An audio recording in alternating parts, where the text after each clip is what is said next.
Okay, testing, 1, 2, 3. Testing, 1, 2, 3. I had to end the other stream because it wasn't working properly. So I'm back again, and this one seems to be working the way it's supposed to. Okay, this one has the volume, the sound is right, and the everything seems to be right on this one. So apologies to you out there. I apologize to the ones that were on the other stream, but if you come over here, this stream is working better. And I think you guys can hear me on this one. Uh, what did you hit? What kind of animation did you hit me up about? Did you send it to my email at chriscrazyhouse@gmail.com? That's the only way I'll be able to communicate with you as far as any possible work. So if you have any questions about work, go to my on Facebook. Yeah, I'm not. Well, I'm on Facebook, but I usually turn the messenger off, and the reason I do that is because I get way too many messages on Facebook, and I can't concentrate during the day with that thing going off 24/7. Okay, so if you have a question about work, go to my email at chriscrazyhouse@gmail.com. That's where I take all questions or inquiries about work, possible work. Okay, so if you have a question about that, or if you want me to possibly do something, just email me. I don't usually do the ones on social media because it's too much, and like I said, I can't filter out what's who's serious and who's not. Yes, it's chriscrazyhouse@gmail.com. And you just go to my website at chriscrazyhouse.com. The email is there. So, like I said, if you have any questions about work or anything like that, send me an email and I will evaluate from there if that's something I can go to. Uh, I'm not gonna give away my exact location, but I'm in the South. I'm in Tennessee, so that's where I live at. And the reason I don't give away the full address is because people don't know how to appreciate that. That's why I also don't give out my full phone number anymore because people don't take it seriously and they try to call you at odd times. I'll be sitting there eating dinner and people will call me, or right before I'm about to go to bed or something like that. That's when they'll call me on the phone. So that's why I don't give out my phone number or real address. And too many trolls out there, too many weirdos. So try to do the best I can. But yeah, thanks for showing up, folks. I appreciate you as always. This stream seems to be working the way it's supposed to. I see it starting to go up now. People starting to come in. So thank you very much for coming. Once again, Chris Crazy House. Thank you, everyone who wished me happy birthday on my other channel, my Black Abinya backup channel. Thank you very much. I appreciate that. And for those who wish me happy birthday here, I appreciate you as well. That means a lot. Okay, so I'm knocking on 40's door. Uh, so this year I'm 39, but I'll be 40 next year. So this year wasn't that big of a deal, but for 40, I might do something more special. We'll see how it goes. Any year that you're still alive is always a good one because you never know what's going to happen from day to day. But anytime you can make it a whole year and you're still here, it's a good thing because I know lots of people, lots of great people who had their birthday or the year started out great and then they just weren't here by the time the next year rolled around. So you never know what's going to happen in life. But I do appreciate you guys. I appreciate being here, and I appreciate doing the best I can with my artwork and get as much of it out of my brain and onto paper or onto the screen as much as I can before before the lights get turned out. So we'll see how things go. Yes, thank you. I'm glad you all appreciate the anything that you ever bought from me. If you got my coloring books or comic books, you are welcome. Okay, and I want to mention that too. If you want to get my naturally cute coloring books, go to Amazon.com right now. And if you go to Amazon.com/author/Chris Crazy House, all my coloring books will come up. I'll provide the link for you guys so you guys can go there yourself. Let me see. Go to my actual website. And all the links are on my website as well. So if you go to just chriscrazyhouse.com, I keep that thing running because I like to keep my links up for everyone to be able to find me or follow me or do whatever. So I'm always paying my server to stay up 24/7. So chriscrazyhouse.com, it's been going strong since 2003. I'm surprised it's still up there. I've had my ups and downs running my own website over the years, but it's a great thing to have because I don't have to depend on social media. If push comes to shove, I can always just put my artwork or whatever on my own website. And it's worth the money that I pay for it every year, every few months or so, because I have like a quarterly plan. So every 3 or 4 months I pay and keep that server running. It's well worth it. Like I said, it's been such a good thing over the years. I used to be able to make more money on the website back in the day when Google had better AdSense because I was able to cater the ads to people who liked uh, animation and video games. But they don't do that anymore. They changed it all of a sudden. I guess people were making too much money doing it, and I was one of them. I was one of the people that was actually making a pretty decent coin doing that. And of course, they took that away. They managed to find things that are actually working for people out there, and they take that away, and they try to make things more difficult because they realize, hey, we're giving way too much ad revenue away. So, but anyway, like I said, go to my website at chriscrazyhouse.com, and all my stuff will be there. Let's see. Now, here's a link to the Amazon store. I'll put that in the chat. So if you guys go to Amazon right now, that's the link to all of my coloring books that are available right now. And I'm working very diligently on Naturally Cute Volume 3. I just put out some preview images. If you follow me on Instagram, you've seen them already. Okay, because I put out some preview images just the other day. Also, I'm working on book 2 of Big Monty. So I think this book is going to be called Big Monty and the Cyborg Substitute. That will probably be out in mid-October. Like I said, I'm getting that done right now. I just finished all the pencil work for it Monday. So I've been kind of working because there's so many illustrations to be done. Like I've been kind of doing it in stages. So I started out just doing like the first 25 illustrations, and I did all the inks and colors, and that's done already. And like I've been kind of working on the pencils and the inks simultaneously. So most all the pencils are done now. Now it's just going to be inking and coloring all the way through till the end. So I'm very happy about that. I'm pretty much on schedule. I'm going to try to get that done by the end of this month. Hopefully within the next 3 weeks. I'm going to be doing some more work on it today, tomorrow, Friday, and probably some this weekend too, just to try to get this done as soon as possible. Not only because it's a good project, but it's a good chunk of change too. I get paid very well to do it, so I'd have no problem doing it at all and putting the time in. That's what you get when you have good investors and people who pay on time. I don't mind doing the work when you pay on time. So anyway, what I'm going to be talking about today on today's live stream is some of my artistic influences, because some people ask me, like, where do you what was your inspiration for becoming an artist or an animator or whatever? So I wanted to kind of give you guys kind of a heads up. And some of the stuff you might recognize, other things you may never have heard of before. But the one thing you'll get from this live stream is that basically my influence is pretty much mostly animation that's not mainstream. Okay, because I've been watching animation and cartoons forever. Like I watched them all from Disney to Warner Brothers to Hanna-Barbera.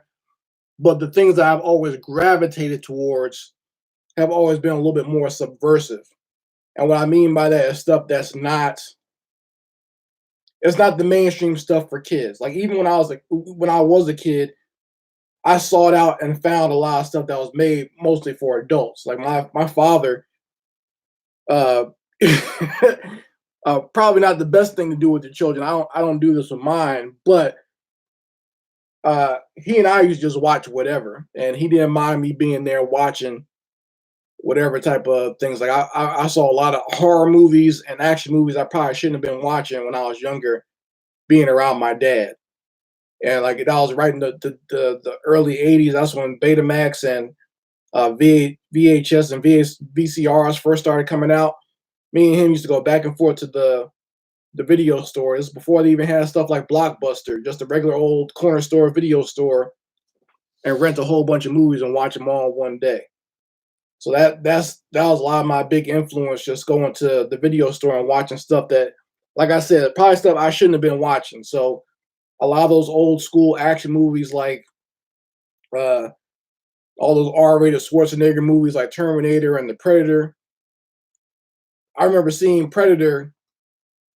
When was that? I remember seeing Predator when it first came out on VHS. I remember seeing RoboCop when it, and RoboCop was probably one of the few movies that actually traumatized me. Like I'm not very, you can't really shake me with watching TV because I know it's fake, or watching a movie because I know it's fake. But the level of violence in that first RoboCop movie, it messed with me a little bit, to the point it wasn't like it traumatized me, but like it stuck with me.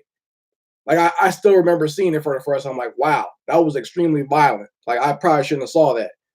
But yeah, when they killed Murphy in the first RoboCop movie, it messes with you. And like I said, it didn't traumatize me, but like it was one of those things that like it stuck with me even till this day. I remember it. So what other things like I remember just like seeing that. I remember like watching those old Charles Bronson action movies like Death Wish with my grandmother. My grandmother was very much into those old school action movies, Clint Eastwood, Charles Bronson. So stuff like that is some of my earliest influences. And then once I started getting older and getting more of an identity of my own, I got into video games very early. Like I remember the old computer games, and I remember the Atari. Like we didn't have it, but a friend of the family had the Atari, and we started playing it with him. And that was kind of like my uh, introduction into video games, and also arcades. Like I don't know if any of you guys are old enough to even remember arcades. Like there are people that are my age or old or younger who might remember them. They really don't have them that much anymore. Not here in the States anyway. But when I was growing up, there used to be arcade machines almost everywhere. They had arcades at the barber shop. They had arcades at on the beach, because I grew up on the Jersey Shore, so they actually had different arcade places there where you could play stand-up arcade video games. Like I remember they used to have arcades at the, like the wing spots or the Chinese food places in the hood. Like nowadays they really don't have stuff like that anymore. But back in the day they used to have that all the time. That's the first time I ever played Mortal Kombat was at the barber shop. The first time I ever played Street Fighter was at Kmart. So like stuff like that. That's the stuff I remember from back in the day. Yes, yeah, like the laundromats, liquor stores, pizza joints. They don't have stuff like that anymore. Like I miss that. That's one thing I do miss, seeing like video games and arcade games everywhere. They've tried to bring them back in certain areas. Like there's this bar here that has it, but everywhere else everyone just goes for the home consoles, and that arcades kind of went out of style. And I miss those days. Those are fun days. I mean, just saving up quarters to go to the arcade, and that's how. That was kind of my introduction into animation, because I will watch. This is gonna sound weird because I don't want to make it sound like I'm some sort of savant, or like one of those autistic kids that pays attention to motion or whatever. But I started breaking down the animation that I would see in games like like Street Fighter and whatnot, and that's how I figured out how to start doing animation on my own. So I would start just doing pencil and paper at home, breaking down action moves with animation, okay, and just doing just like little flip books on my own. So that's how I started out doing animation, and video games was my inspiration for doing so, because I figured whoever made this had to have used, or they're just painting one image after another to make it look like it's moving. It's not actually moving. So that's how I figured out how to do animation on my own, and that's how animation works. So those were my introductions, and like I didn't put two and two together. It's funny because I was watching cartoons, but I didn't put two and two together with cartoons. There was video games that made me understand how animation worked. And so those were my early days of animation. Now, just as far as drawing or illustration, comic books were the big thing for me. And someone who grew up in the 80s, comic books, like just like arcades, comic books were still sold everywhere. It wasn't just like now, it's just like you have to go to an actual comic book store.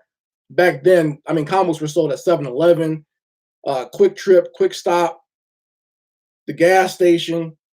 What's that? I don't know if anyone remembers like JJ Newberry's. They were kind of like a precursor to like Walmart and Walgreens and whatnot. Rite Aid used to sell comic books. So comic books were everywhere. It wasn't like now where you have to go to a comic book store or get a subscription online. Like you could do that back then. Like I remember kids that got subscriptions were like special. Like that's like, oh, those kids must have money. Because I had to like, save $1 or save a few dollars and go to the Rite Aid down the block and get my comics. That's how it was back then. So that was my influence as far as drawing, like just reading comic books. And the big artists that were inspirations to me were the guys that wound up founding Image Comics. So they were still working like Marvel at the time when I was a kid. So Todd McFarlane, Jim Lee, Mark Silvestri, Eric Larson, Rob Liefeld, and people are probably groaning when I say Rob Liefeld, but I mean, you can hate on him all you want. He's still one of the most influential comic book artists ever, and people will get mad if I say that, but the truth is the truth. He sold millions of copies when he was under 21 years old. So just don't hate on him. Rob Liefeld is who I'm talking about. He created Youngblood. He also created X-Force for Marvel, pretty much. Like he started out working on New Mutants, and then they flipped it over to turn into X-Force. And a lot of people hate him because they say his art style sucks. I guarantee you, all the people that say he sucks now had his comic books when they first came out. Okay, people hate on him because they think his artwork is terrible, and like he's always become like a butt of the joke as far as drawing comics. But he got into comics when he was like 18 years old and became a mega star before he was 21. I think that's the reason people hate on him, because he lived the comic book artist dream, like to be a young guy, get chosen to be in comics, work on a successful comic, and then later form your own company. I think there's a little bit of there's a little hate in there, a little haterade, in my opinion. But for the most part, like his art is not perfect, but no comic book artist is perfect at all. So for me, I don't think that's the big deal. I think people just hate him because they want to be in his position. Okay, but like I said, he was a big influence just on. If you look at some of his ideas are ridiculous, but they're no more ridiculous than what was going on at the time. Okay, a lot of that stuff was ridiculous. Movies were ridiculous at the time. Like, have you ever seen that movie Commando with Arnold Schwarzenegger, and it has Alyssa Milano playing his daughter? That's one of the most ridiculous, over the top action movies I've ever seen in my life. There's scenes in that movie where Arnold is literally by himself and he's getting shot at by like an army of guys, and he doesn't get hit one time. So it's like stuff like that is where they kind of got the inspiration for how ridiculous comic books were at that time. So don't just blame those artists at Image. if you think those comic books sucked back then, you gotta watch some of the movies at the time. Like look at movies like True Lies and Terminator and everything else. They were trying to emulate movies like that. Okay, so that don't take it out on the Image artists too bad. But those were my big inspirations as far as doing like art. Period, was those comic book artists. To this day, like I still try to collect as much of their art as I can. And if I meet them, I get the stuff autographed because I have a lot of their issues still, like the first issues of that stuff. And I try to keep them as in pristine condition as I can. I mean, I still like to read them every once in a while too, but I know that's a no-no for collectors. But I like to actually read my comics. I don't just buy comics to collect them. But anyway, that was my influence as far as art goes. And the other big influence was the very famous artist Frank Frazetta.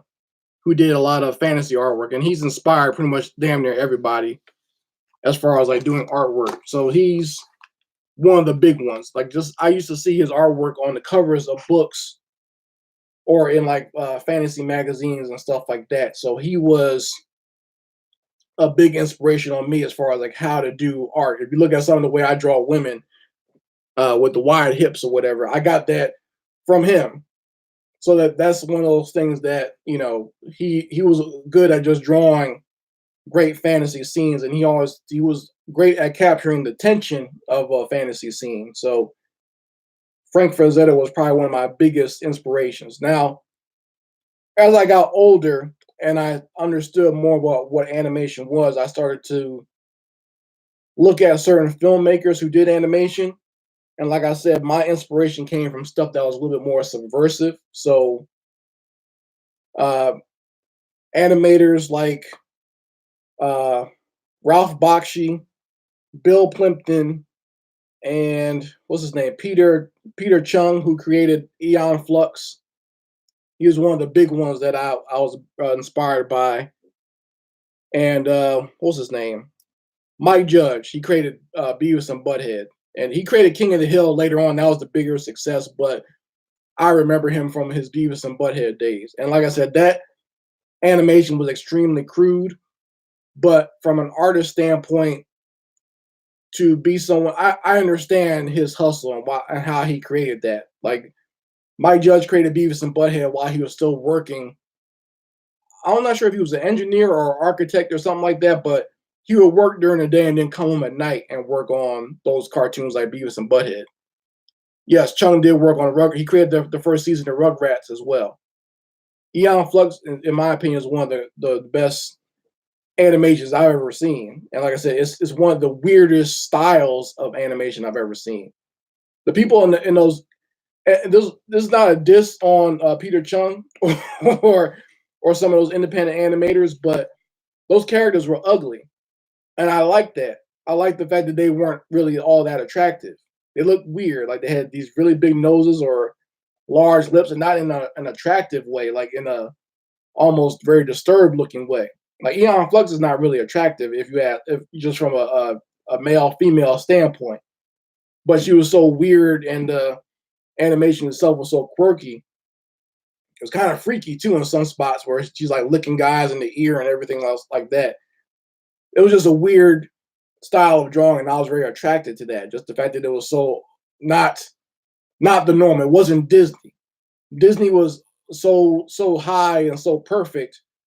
It was a turnoff for people like me, for young artists like me. I like the weird stuff or stuff that just didn't look like the norm. So that's why I started watching films by Ralph Bakshi.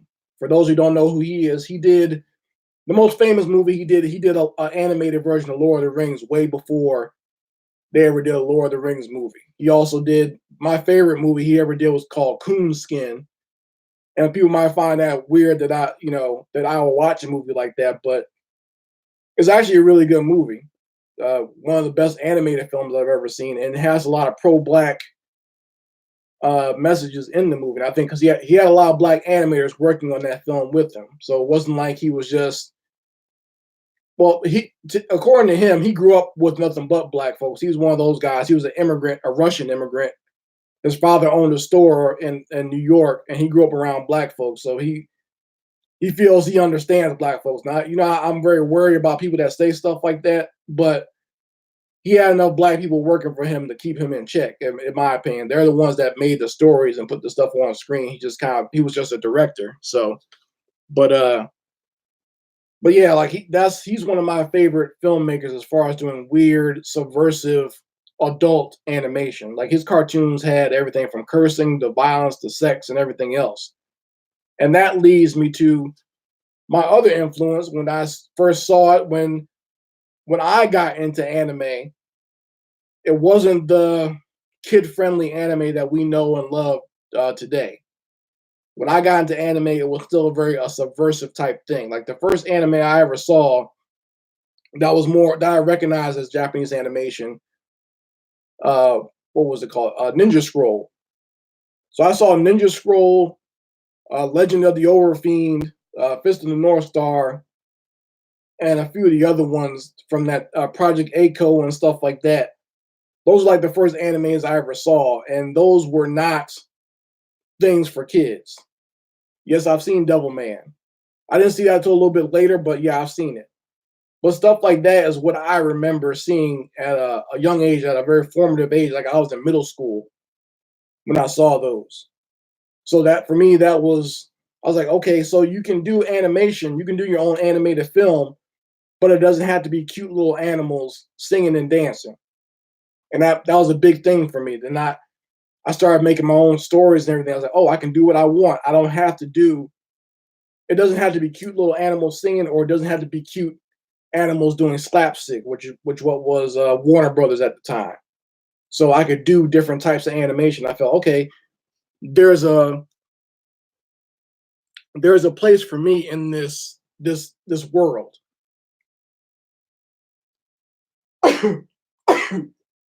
Excuse me. I felt that there was a place for me in this art form that I can do what I want and make the type of artwork that I want, and I don't have to just go along to get along with some of the trends of what was going on at the time. And this is nothing against Disney or Warner Brothers because they do great animation. I love the animation in the movie Lion King. Okay, I love those old Warner Brothers cartoons. I love Bugs Bunny, Daffy Duck, all those. I love Tiny Toons when that came out. But what I'm saying is, that wasn't for me to do. I can do that, but I prefer stuff that has a little bit more edge to it. It doesn't have to be raunchy. Not saying stuff that has to be raunchy because a good happy medium, I would say, is cartoons uh like cartoons like Invader Zim, where they still or like the original Dexter's Laboratory or Powerpuff Girls, like that.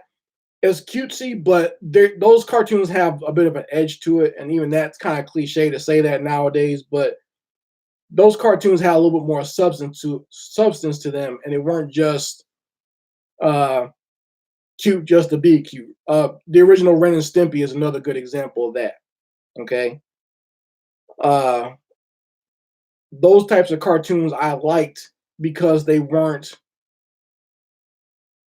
just trying to be cute or friendly or whatever. They're like I said, those cartoons had an edge to them, and they were funny. Yeah, exactly. I said those cartoons were actually funny. They were something that you could watch and actually, as an adult, be entertained, or as a child, be entertained as well. And I kind of like creating stuff like that where you can kind of get that double dose. It's still safe enough for your kids to watch, but there are jokes in there that, as an adult, you'll get them as well. And I also appreciate, the action and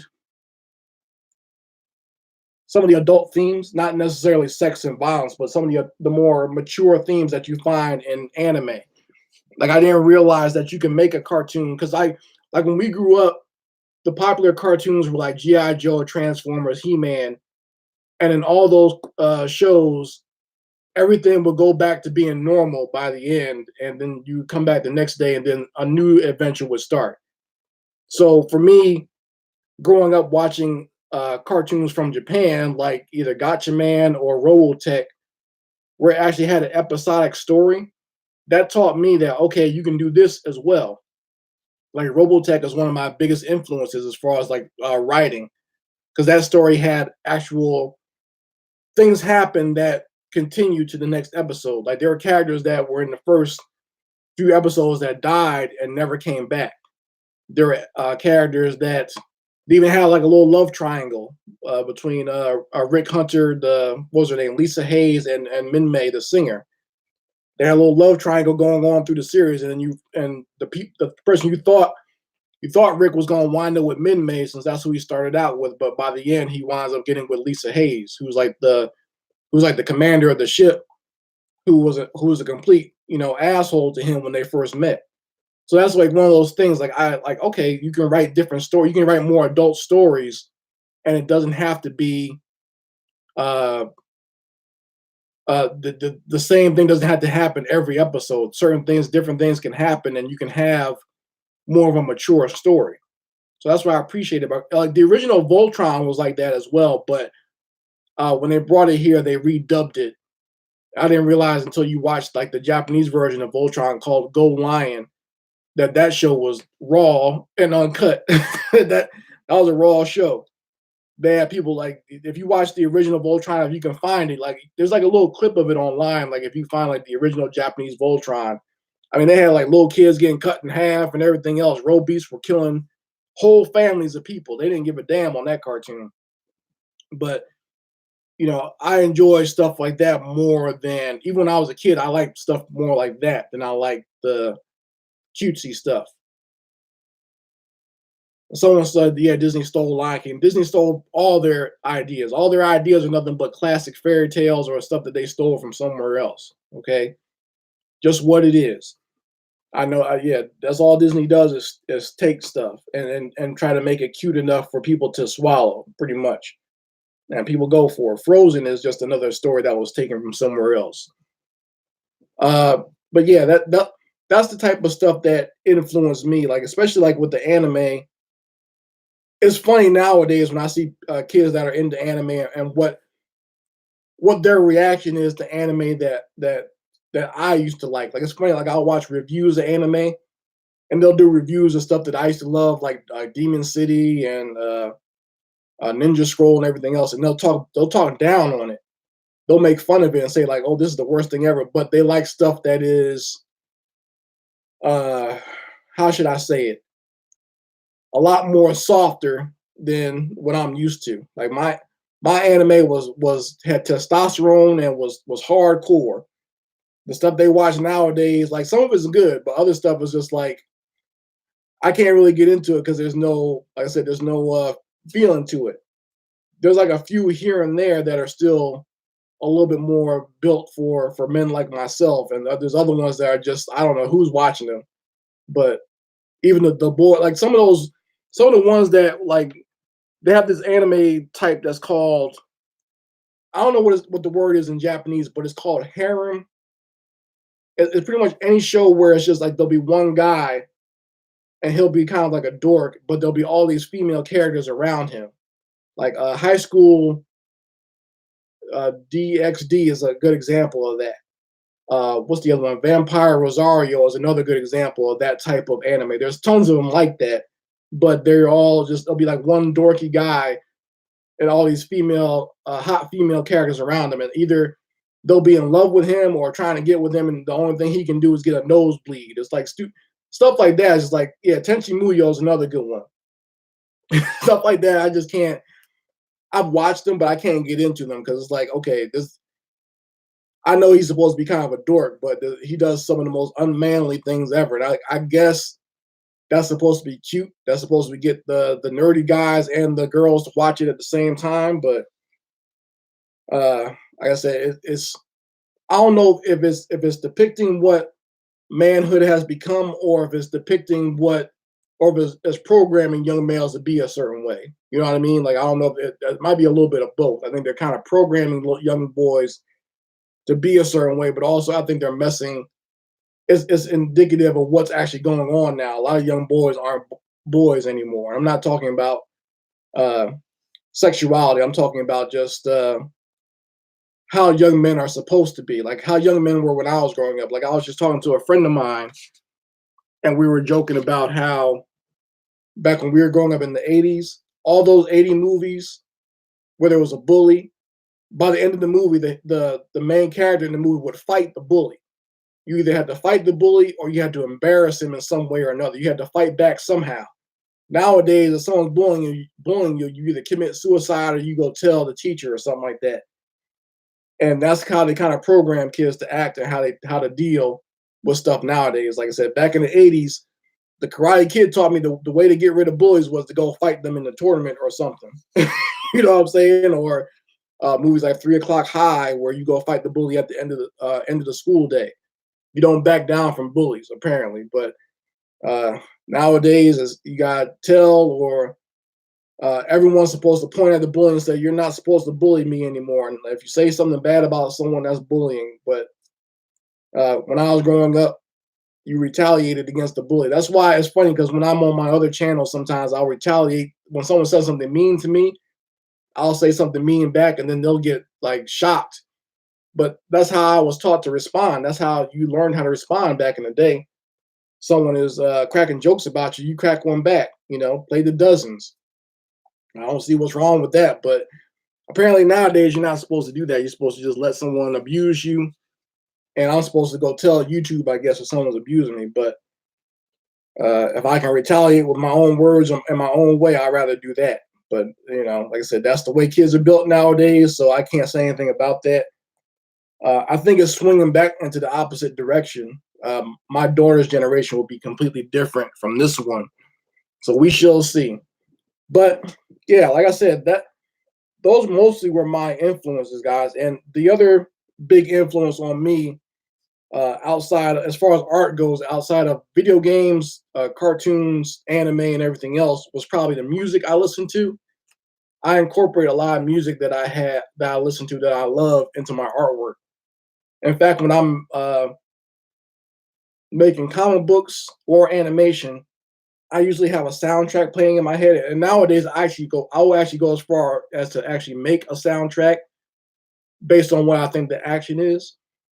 I might not put it in the cartoon, but I will go and make like a little playlist. Like, okay, this is the kind of sound I hear in the back of my head when I'm during this animated scene, or during this scene in this comic book. So that's what I will do just to get myself in the mood. And as someone who grew up in the '80s and the '90s, that era of hip hop and R&B is my biggest influence. So I'm a big New York hip hop fan. Like I grew up during the golden age of hip hop. So I remember when LL Cool J was considered one of the illest rappers of all time. A lot of young people won't get that. They think he's just that actor on NCIS. I remember when he was one of the greatest rappers of all time. I remember when Ice Cube was one of the illest rappers of all time and one of the scariest dudes of all time. Now he's the family movie guy. A lot of people. I remember those days where those rappers that you guys see on TV were, you know, considered dangerous by the population. I remember when Will Smith was a rapper.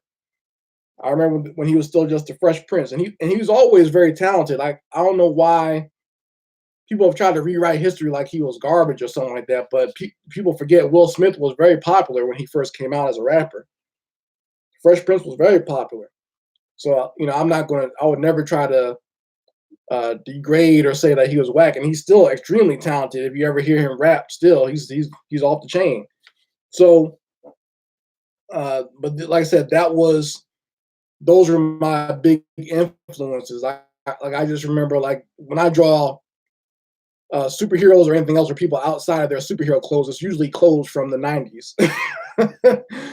I'll admit to that. Or another little secret that I do when I'm drawing, like, space people, I'll actually take clothes from like the '80s that I remember and kind of modify that, and those would be like my space or quote unquote futuristic clothing for my characters. So, because like I said, I grew up in the '80s. I remember watching Soul Train and everything with my older brothers and sisters. So I remember all those clothes from that time period.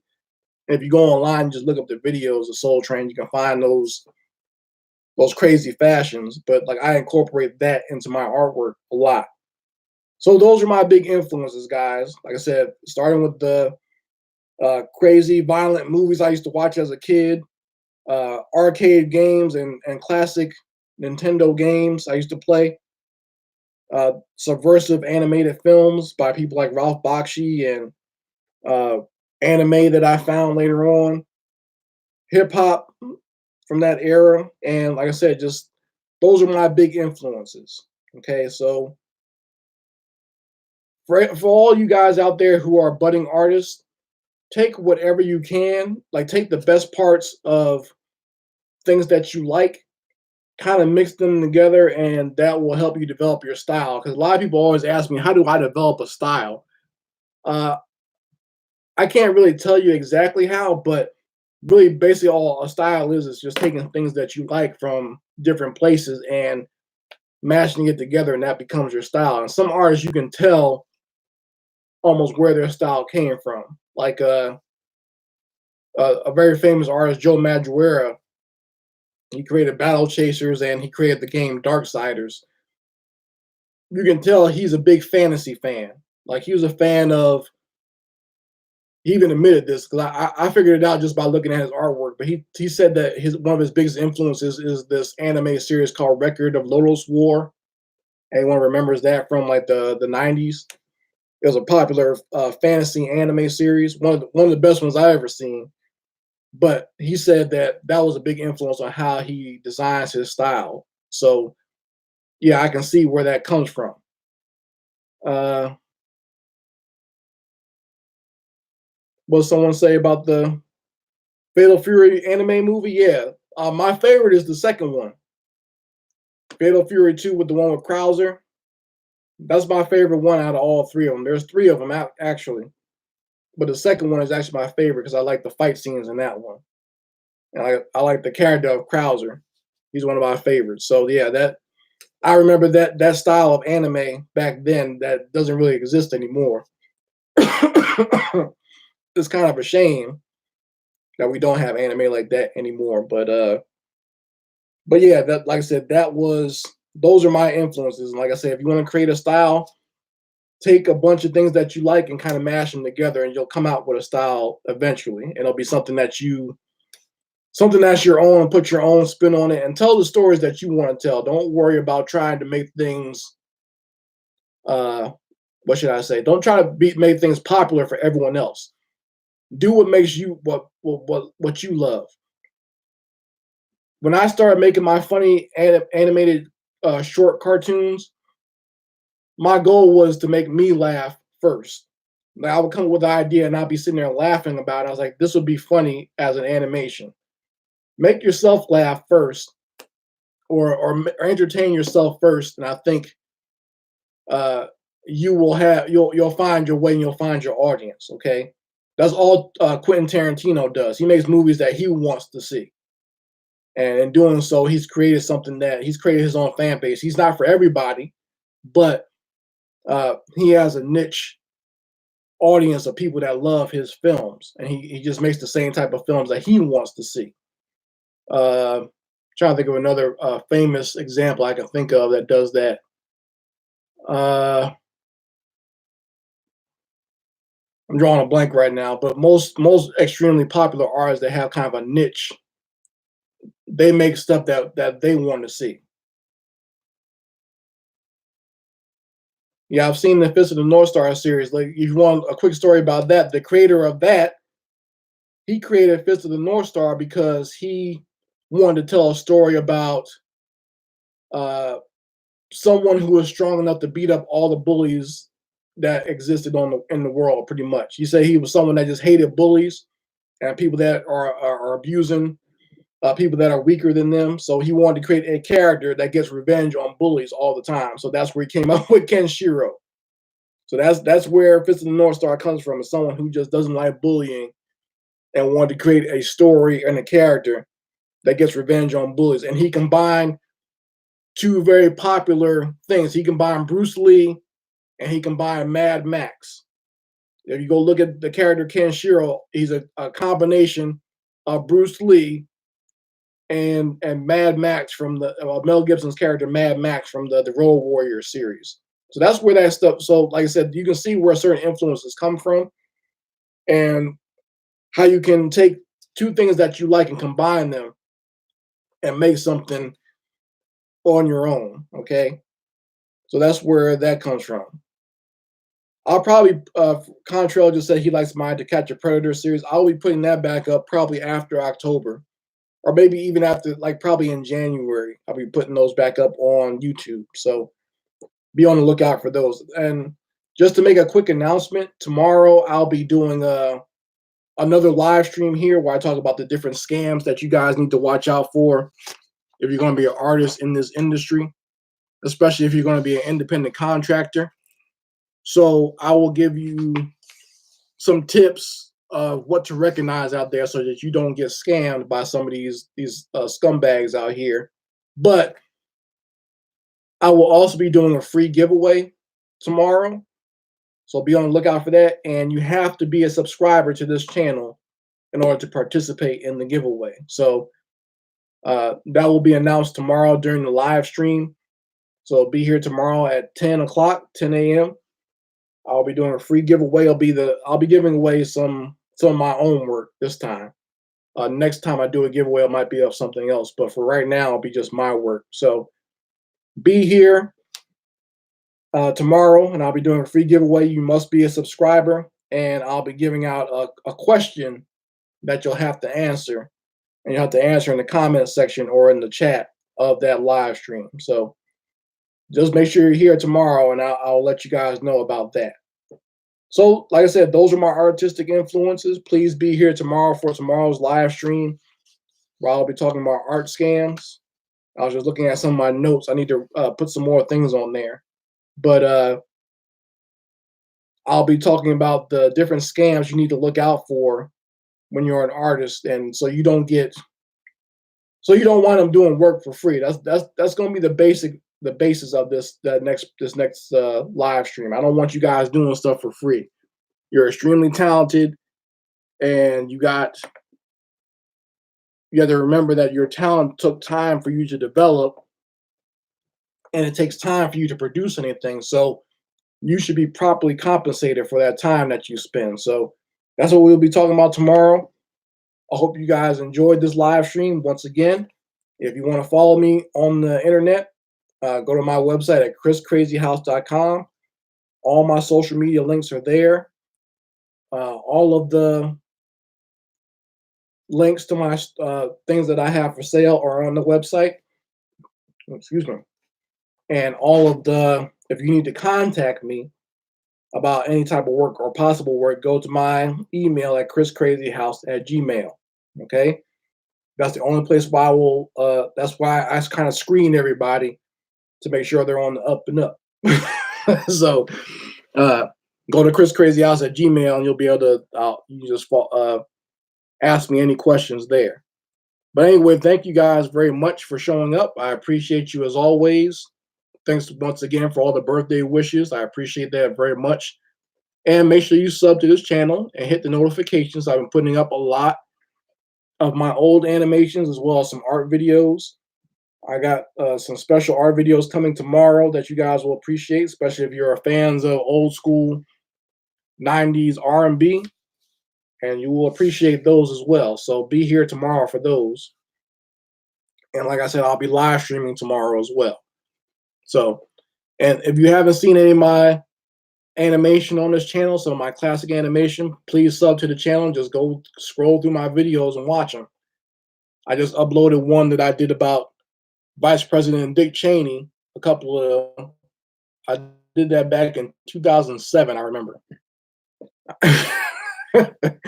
I'm laughing about it because that was actually pretty popular. Like that, it's funny. Like people back then, people didn't like you to say anything bad about the president, George Bush, but it was okay if you talk bad about Dick Cheney. Like he's on both sides of the aisle. He's known as an extremely evil human being, so no one really cared that I made fun of Dick Cheney in that cartoon, and just show how demonic he truly is. But go watch that cartoon. I think you will get a kick out of it. It's one of the cartoons that I'm actually very proud of. It came out exactly the way I wanted it to. And I'll be uploading another one that's kind of like a semi-sequel to that one. Dick Cheney makes an appearance in it. But it's about, kind of what went on behind the scenes as far as 9/11 conspiracy and whatnot. So I'll be uploading that one probably either Friday or Saturday, more likely Friday. Anyway, guys, appreciate you as always, and you guys take care. Chris Crazy House signing out. Peace.